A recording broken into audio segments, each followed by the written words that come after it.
નાના વરાછાના ઢાળ પાસે આવેલી પુરવઠા વિભાગની કચેરીના સ્ટાફ રેલીમાં જતા લોકો ધક્કા ખાવા મજબૂર.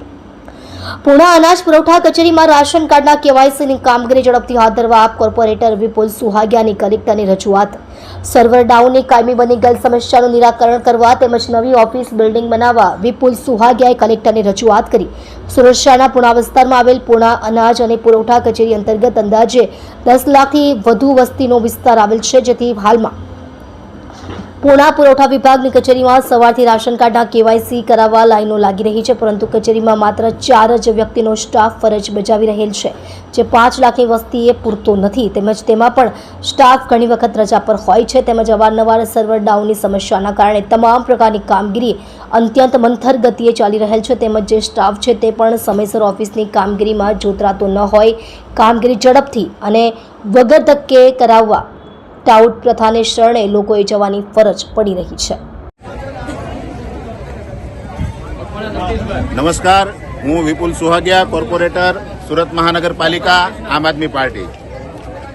મિત્રો, અત્યારે હું અહીંયા નાના વરાછાના ઢાળ પર પુરવઠા ઝોન ઓફિસ છે, જે રેશનની પુરવઠા ઓફિસ છે, એ પુરવઠા ઓફિસ ઉપર છું.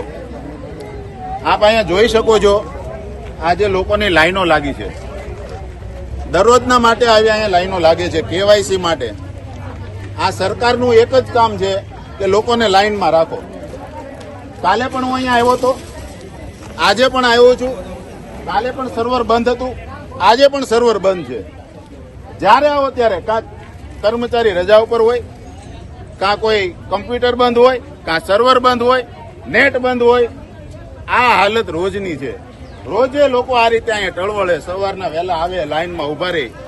આ સિસ્ટમ સરકારી તંત્રની છે. અત્યારે આટલા બધા લોકો આ તડકાના, આ ગરમીના અહીંયા ટળવળે છે, અને આ દરરોજની હાલત છે. આજનો આ એક દિવસ નથી, આ રોજનો પ્રશ્ન છે.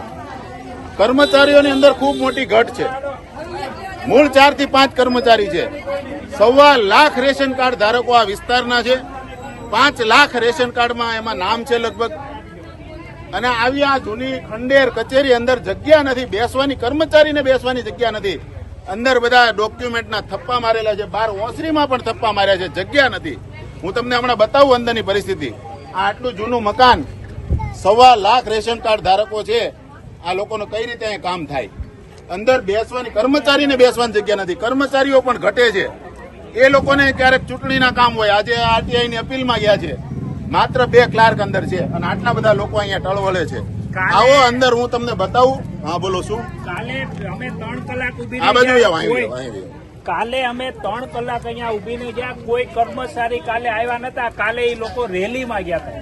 શેની રેલીમાં? હવે એ ખબર નથી શેની રેલીમાં ગયા. ભાજપની રેલી હોય ને. અમને જો અહીંયા નાના વરાછાના ઢાળે અમને હામાં મળ્યા હતા.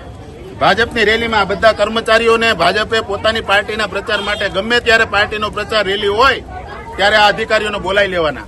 પાર્ટીને પાર્ટીનું કામ કરવાનું હોય એની જગ્યાએ કાયમના માટે પાર્ટીના પ્રોગ્રામો, કાર્યક્રમો, રેલીમાં આ સરકારી અધિકારીઓને રોકીને રાખે છે, જેના કારણે આ સામાન્ય જનતા કાયમ પરેશાન થાય છે.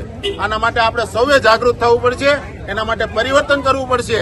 જ્યાં સુધી આ સરકારને તમે એકવાર પરિવર્તન નહીં કરો ત્યાં સુધી કાયમના માટે તમને કાયમના માટે દમન કરે જશે, કાયમના માટે તાનાશાહી કરશે, ગુલામ બનાવી દેશે.